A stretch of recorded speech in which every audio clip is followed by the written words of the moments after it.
Hello, my name is Ian Beabout, and welcome to my YouTube channel. So today, I thought I would record a quick, off-the-cuff, and completely unprepared video to celebrate the fact that it is Bandcamp Friday. So Bandcamp Friday is a promotion run by the music website Bandcamp, in which they waive all of their user fees and operational fees. When somebody buys a download or physical media item, Bandcamp will take a percentage off the top of it for themselves, basically for the privilege of selling music and operating through their services. What this means is 100% of the proceeds go back to the artists. We don't lose that 5 or 10%, which isn't significant. It's not like it's a lot. So if you are seeing this after Bandcamp Friday has ended, I don't think it's going to age the video that much, but it is a nice little promotional exercise. So up first, I thought I'd mention this new record from Cloud Over Jupiter entitled Atomic Jupiter. This is the latest project from bassist, guitarist, and composer Jerry King, and was mixed and mastered by yours truly. Now, this features a number of interesting artists on it, many of whom you may be familiar with. So in addition to Jerry himself, who appears on all tracks, usually playing either bass or guitar, you have contributions from Gary Mailu, Jerry's wife Michelle, Pete Zoli, Pete Prown, Richie Castellano, Bill Youngworth, Chris Barros, who's also a friend and client of mine, Paul Sears and Dave Newhouse of The Muffins, Derek Higgins, who's a YouTuber, and let's face it, a huge influence on me. I got to acknowledge it and give credit where it's due. Casey Clark, Jamie Bruin, Chad Wardwell, Ron Anderson, Nick Didvikoski of Dr. Nerve, my friend Derek Pavlik, who contributes to a lot of my recordings, Amanda Chaudhary from Cat Synth TV, Rick Parnell, unfortunately, who's passed away, but he was the drummer for Spinal Tap, and I play a little bit of flute on it. So again, there's so many different guests and cool little cameos, but I think that it's all in service of the music. It's not like you're going to listen to it and say, oh, there's that guy. I feel like Jerry's choice of cameos supports the music. It's not something that stands out on its own.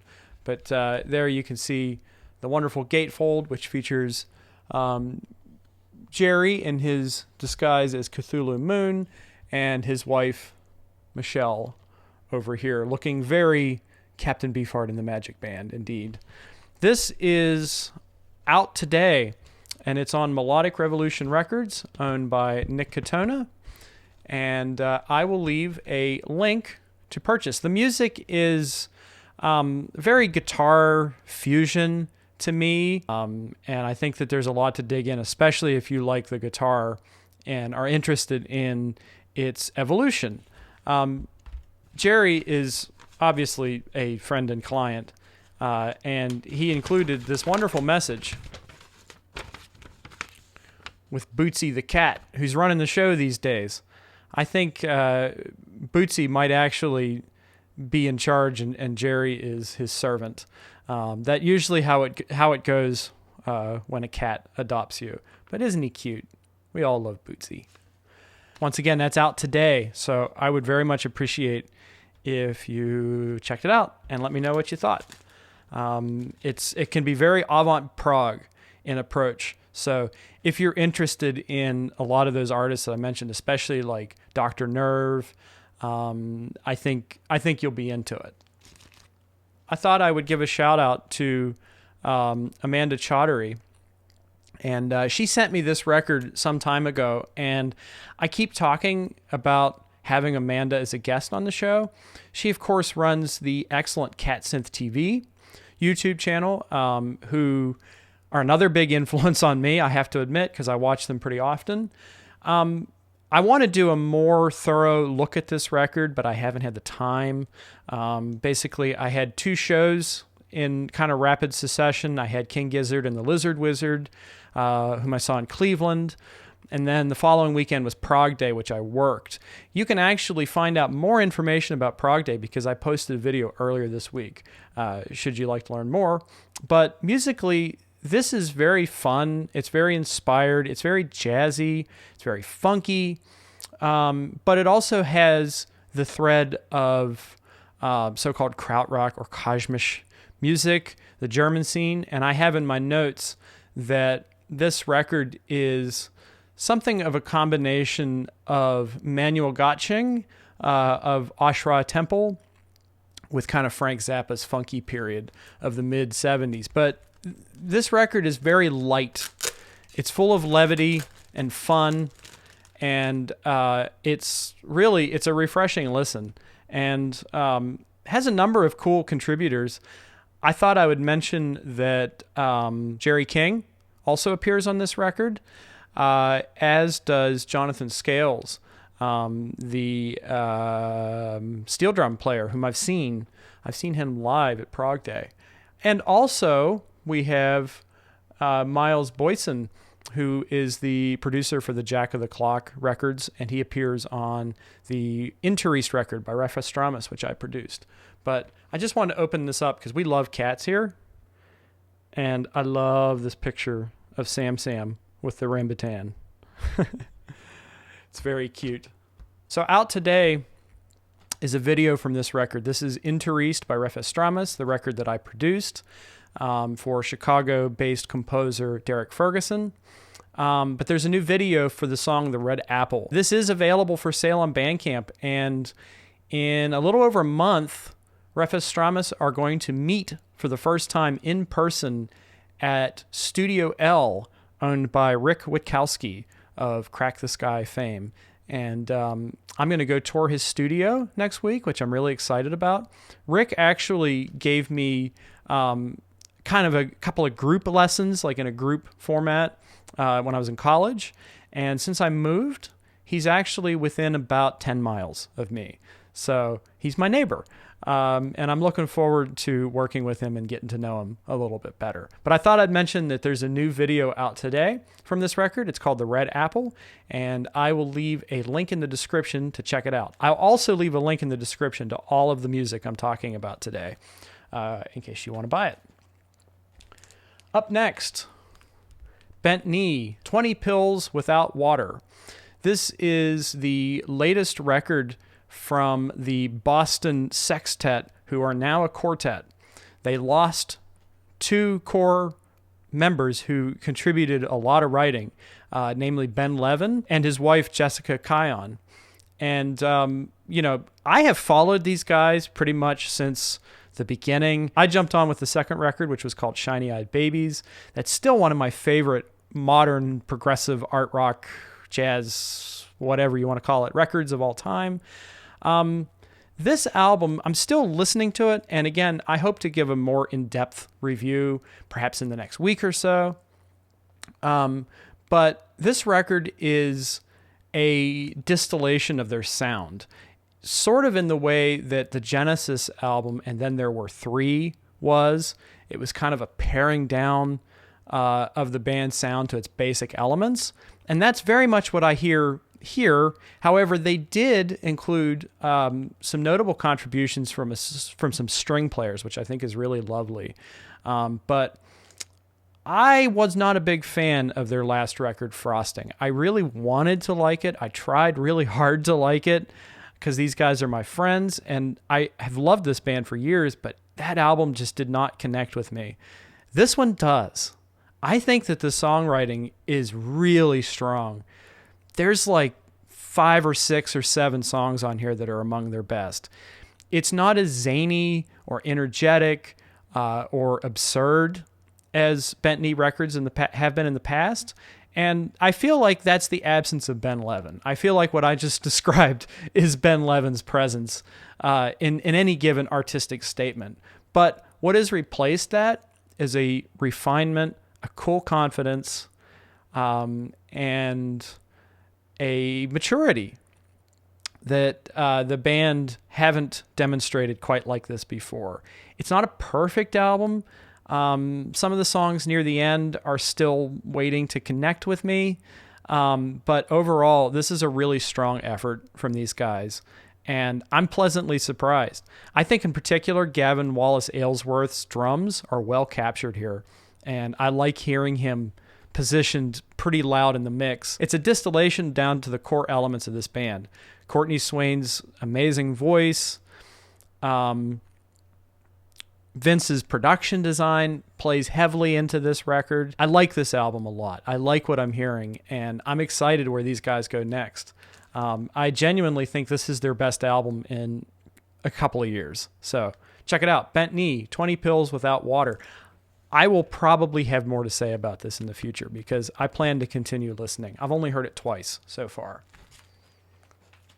All right, last up to say, and sorry about my bad hair day. I'm just out of the shower. This was kind of a last-minute decision. But my record, WTF Was That by Colouratura, is also available for purchase on Bandcamp Friday. And we still have a couple of copies of this left. So if you haven't yet checked it out, or if this is the first time you're hearing about it, I would really appreciate it if you would follow the link in the description for this record and at least give it a listen, see if you like it. And if you want to support it, I would be happy if you purchased a copy and I could send one to you. Blue Splatter. It's a splatter platter. What you think? You want to own that, right? You need this. So if you don't have it, please do me a favor. Go check it out. I'd really appreciate it. Musically, it's all over the map, and it's kind of fun to stumble across the occasional review that pops up because some people just don't get it. And, you know, I'm not so naive to think that everybody's going to like my music, but some people seem to have a real problem with the combination of styles because it never really sits in one place. And I have to be honest with you folks, that's the kind of music I like. I love bands like 10cc where every song sounds different.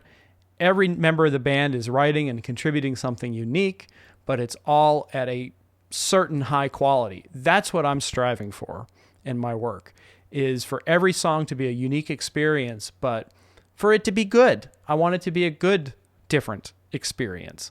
I don't want everything to sound the same. And I like stirring the melting pot of influences, and that's what this record is all about. Colouratura, WTF Was That? Some copies are still available, so go check it out. Once again, I'll leave links to everything in the description. Look at these guys. You want an album by them, don't you? Don't you? Look at that. Look at that. All right. Well, that wraps up everything that I wanted to say and show and talk about. Once again, there's a couple here that I've had for a while and have wanted to say something, and I was waiting for the right opportunity. I feel this is it. What's next for this channel? So I do want to do a proper review of the Bent Knee album, 20 Pills Without Water. Maybe a discussion would be cool. There's also the ongoing King Crimson studio album discussions, the second part of which will come out Monday morning. And that's going to be all about the John Wetton years between 73 and 74. So we're going to be talking about Lark's Tongues and Aspic, Starless and Bible Black, and Red. Also, just received in the mail is the Dolby Atmos mix of Ziggy Stardust and the Spiders from Mars by David Bowie, the seminal album. And this is a killer, killer record. I've been looking forward to this. However, next week is the Apostrophe box set by Frank Zappa, and that's the big one. I'm super excited for that, and I plan to review this and the Frank Zappa as soon as I can. I don't know when that's going to be, but as soon as I can. Last thing to say is that tomorrow is my birthday, and included in the description is my Amazon wish list.